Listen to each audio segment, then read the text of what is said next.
आपण बघत आहोत इयत्ता 7वीचा विषय भूगोल आणि धडा चाललाय आपला नैसर्गिक प्रदेश। काल आपण नैसर्गिक प्रदेशामध्ये टुंड्रा प्रदेश, तैगा प्रदेश, गवताळ प्रदेश, उष्ण वाळवंटी प्रदेश, गवताळ विषुववृत्तीय प्रदेश याविषयी स्थान, प्रदेश, हवामान, नैसर्गिक वनस्पती, प्राणी जीवन आणि मानवी जीवन हे आपण पाहिलं।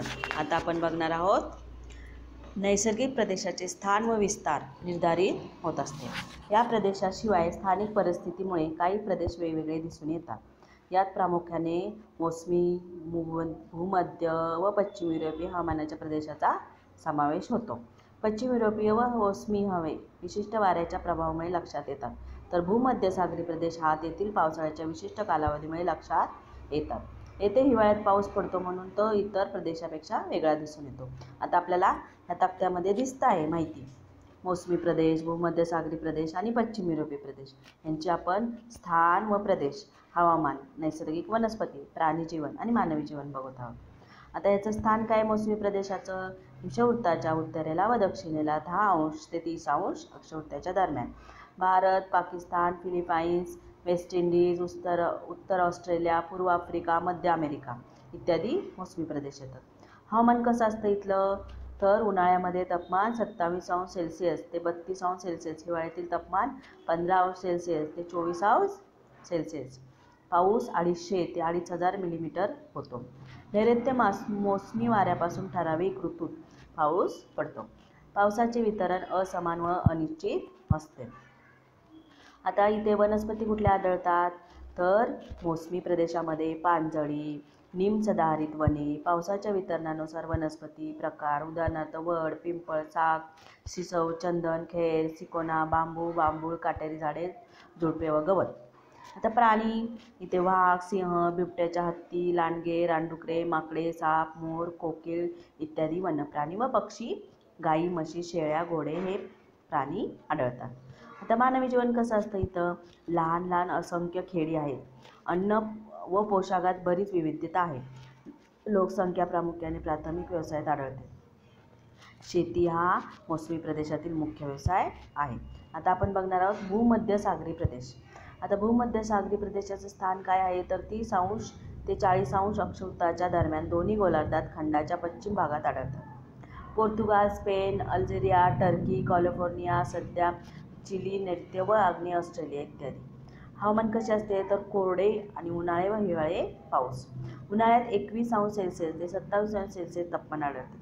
हिवाळ्यात 10 अंश सेल्सिअस ते 14 अंश सेल्सिअस तापमान आहे। पावसाची सरासरी 500 ते 1000 मिलीमीटर पाऊस पडतो।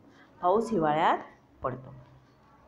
आता इथले वनस्पती कुठे आढळतात? इथे भूमध्य सागरी प्रदेशात पाने जाड, लहान व मेनचट, झाडाची सालं फार जाड असतात। उदाहरणार्थ कुठली झाडे? ॲल्यू, ओक, चेस्टनट इत्यादी। कमी पावसाच्या भागात गवत, पर्वतीय भागात सूचीपर्णी वनस्पती आढळतात।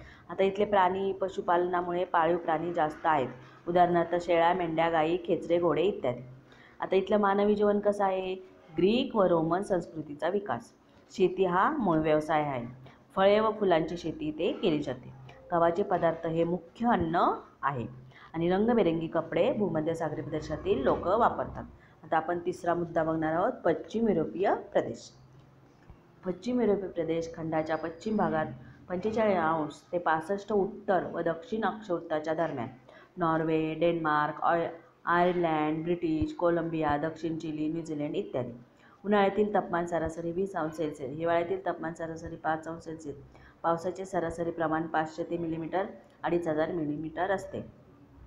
पश्चिमी वाऱ्याच्या आवर्तापासून पर्जन्य वर्षभर पाऊस पडतो। हवामान सौम्य आहे। येथे वनस्पती आढळतात ओक, बीच, मेपल, एल्म, पाईन, स्प्रू, पॉपल इत्यादी। वर्षभर हिरवेगार गवत असते। झाडाची पाने हिवाळ्यात गळतात। पशुपालनामुळे प्रामुख्याने पाळीव प्राणी खूप आहेत। अस्वले, लांडगे, कोल्हे इत्यादी। इथले लोक उत्साही व उद्योगी लोक आहेत। दर्यावर्ती लोक जास्त आहेत। लोकरीचे कपडे वापरतात। शिवाय द्वितीय व तृतीय व्यवसाय आढळतात। आता आपण ही माहिती बघितली। आता तुम्हाला इथे तक्त्यामध्ये दिसत आहे बघा नकाशा जगाचा। त्या जगाच्या नकाशामध्ये तुम्हाला काही प्रश्न विचारलेले आहेत, त्यांची आपण उत्तरं पाहूया। आता आशिया, युरोप, आफ्रिका, दक्षिण अमेरिका, उत्तर अमेरिका हे दिसत आहे। तर याच्यावर आपण कोणते प्रश्न विचारले ते बघूया. भारतात कोणकोणते नैसर्गिक प्रदेश आढळतात? तर भारतात मोसमी प्रदेश, पर्वतीय प्रदेश हे उष्ण वाळवंटी प्रदेश हे भारतात आढळतात. उष्ण वाळवंटी प्रदेशाचा जास्त भूभाग कोणत्या खंडात येतो? आफ्रिका खंडात येतो. आता तुम्हाला इथं सूची दिली आहे, त्यानुसार आपण प्रश्नांची उत्तरं बघत आहोत. पान नंबर 35 वर सर्वांनी बघायचं आहे. खाली दिलेले प्रश्नांची उत्तरं मी सांगत आहे. उत्तर गोलार्धाच्या दक्षिण गोलार्धात नैसर्गिक प्रदेश कमी असल्याचे का दिसते? तर कारण तिथे जास्त काळ पाऊस नसतो. आणि पुढचा प्रश्न आहे, नैसर्गिक प्रदेशात सर्वात जास्त विविधता कोणत्या खंडात आहे? तर आशिया खंडात आहे. जगाच्या संदर्भात कोणत्या नैसर्गिक प्रदेशाचे क्षेत्र जास्त आहे? कोणत्या प्रदेशाचे दिसते? तैगा. दिसते का तुम्हाला? तैगा प्रदेश सूचीमध्ये तिथे जास्त प्रमाणात नैसर्गिक प्रदेशाचे क्षेत्र दिसते. अंटार्क्टिका खंडासारखी परिस्थिती आणखीन कोठे आढळते? आर्क्टिक खंडात. मूळ रेखावृत्त ज्या भूभागावरून जाते त्या भूभागात कोणते नैसर्गिक प्रदेश आढळतात?